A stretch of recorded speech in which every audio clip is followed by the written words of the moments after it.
Hello guys and welcome po ulit sa aking YouTube channel Reg TV, and ako nga po pala yung Kuya Reg. At ngayon ang topic natin, para maging maayos at siguradong ma-enjoy ng boyfriend mo ang pagkain dyan sa petchay mo, iwasan mo yung mga bagay na to. Dahil kadalasan, ito yung mga dahilan kaya hindi na umuulit yung lalaki na kainin yan. Or nagawa or sinabi na yan ng ex niya dati, kaya pagdating sa'yo, ayaw na niyang subukan. Ang saklap, diba? Nadamay ka pa. Kaya para hindi mawalan ng gana ang lalaki, iwasan mo yung mga bagay na to habang kinakain niya ang petchay mo. At yan ang pag-uusapan natin pagkatapos ng intro.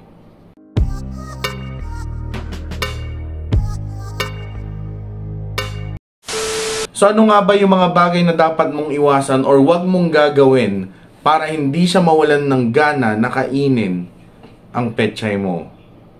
Number 1, wag kang umutot. Walang masama sa pag-utot. Pero please naman, at least bigyan mo man lang ng warning yung boyfriend mo habang andyan siya sinisisid yung perlas ng silangan mo. Dahil oo, hindi lahat ng perlas ng silangan nyo mabango. Pero mas matitiis pang amuyin ng lalaki yan kaysa dun sa utot mo. Promise. At saka parang nakakabastos yan pag bigla ka na lang magpapasabog habang nasa baba siya. Diba? Kaya tandaan nyo, kahit naka-silent mode yan, sabihin mo pa rin para hindi siya madismaya sa'yo at umulit-ulit siya na sumisid dyan sa petchay mo. Diba? Pangalawa, huwag mo siyang takpan ng kumot. Alam ko may mga gumagawa nito dahil may mga babae na ayaw nilang nakikita na kinakain yung petchay nila. Or nahihiya silang ipakita yung ibang parte ng katawan nila kaya naglalagay sila ng kumot mula sa baba. Pero alam nyo, pag nandun na yung lalaki, kukunti na lang yung hangin na nalalanghap niyan.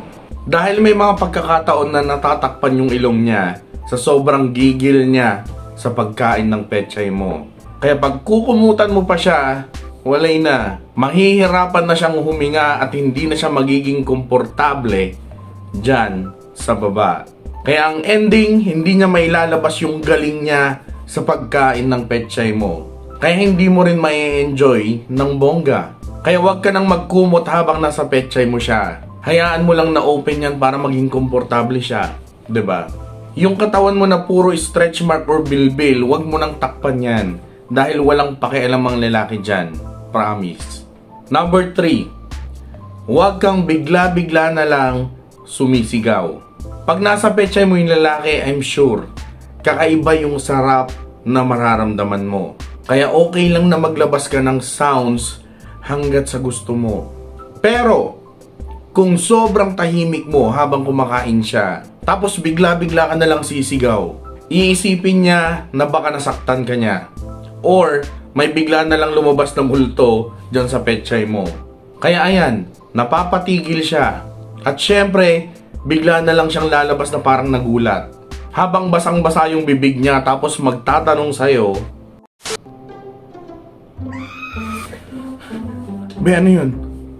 Bakit ka sumigaw? Nasaktan ka ba?" Pangit, diba? Kaya huwag kang bigla-bigla na lang sumisigaw. Kontrolin mo para tuloy-tuloy lang yung pagkain niya sa petchay mo. Number 4, huwag mo siyang titigan. Walang masama sa eye contact, pero yung tumitig ka sa kanya ng matagal. Yung nakaganyan ka lang, diretso yung tingin, habang minumukbang niya yung petchay mo tapos hindi pumipikit.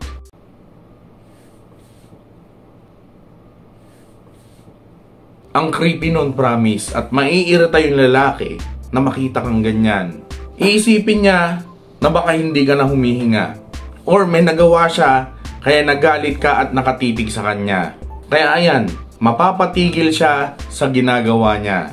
Kaya iwasan nyo na nakatitig sa kanya habang nasa baba siya. Pumikit ka din or tumingin ka sa taas para hindi niya maramdaman na hindi siya komportable habang kumakain siya. 'Di ba? Pang-5, huwag mong kakalimutan yung cocomelon mo. Para sa lalaki, ang sexy tignan kung kusa mong nilalaro yung cocomelon mo. Yung hindi na kailangan na turuan yung babae kung ano ang gagawin niya sa Cocomelon na yan.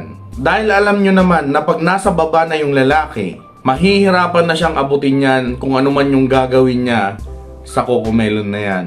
Kaya mas okay para sa lalaki na kusa nyo na lang nilalaro yan. Para doble yung kaligayahan na mararamdaman ng lalaki. Pero may mga lalaki din na walang pakialam sa Cocomelon. Pero okay na rin yung ikaw yung nagkukusa para dagdag na rin yun sa ligaya na mararamdaman mo. 'Di ba? Number 6, huwag kang mag-alala sa basa. May mga babae na hindi sila komportable pag naglalabas sila ng maraming liquid sa petchay nila. Iisipin nila na baka mandiri yung lalaki, na baka hindi siya maging komportable, or baka hindi na umulit yung lalaki na kumain ng petchay na yan dahil parang gripo yan. Alam nyo, chill lang kayo. Dahil walang problema sa lalaki yan. Gusto pa nga ng lalaki yan eh. Dahil indikasyon yan para sa kanya na tama yung pagkain niya ng petchay mo.